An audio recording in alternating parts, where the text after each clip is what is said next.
sa kalibutan, diin ang kalikupan, hingpit nga gikinahanglan sa mga katawhan, nahamutang kita sa nagsangang mga dalan.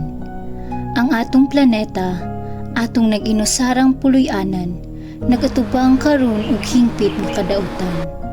Nagkagrabe ang polusyon sa kahanginan, ang mga kalasangan kibiay-biayan, ug ang mga suba na puno sa kasubanan.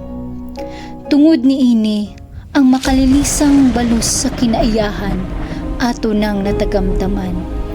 Makusog nga mga bagyo, baha, pagdahili sa yuta, lakip ang grabing kainit sa kalibutan.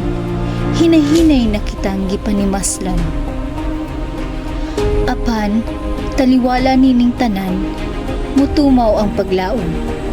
Ang panawagan sa hustisya alang sa kalikupan. Padayong milanog, nagatawag sa kahiusahan sa tibuok niyang katawan. Justice for the environment means justice for all.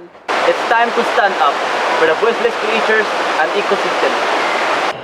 Peace with our environment is a path to a sustainable future.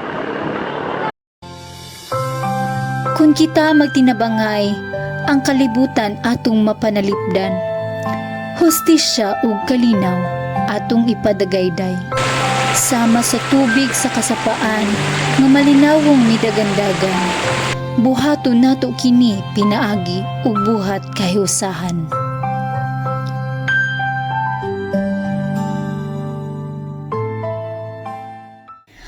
Ang solusyon ana agayod sa atong mga kamot, mga kabatanunan.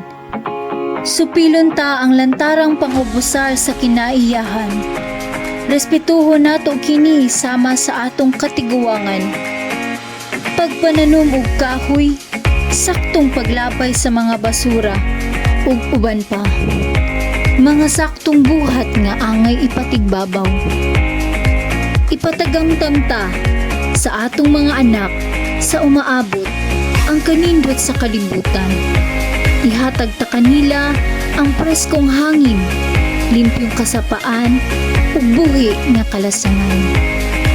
Ipadagayday ta ang hustisya ug kalinaw alang sa atong planeta, sa atong kaugmaon ug sa umaabot nga henerasyon.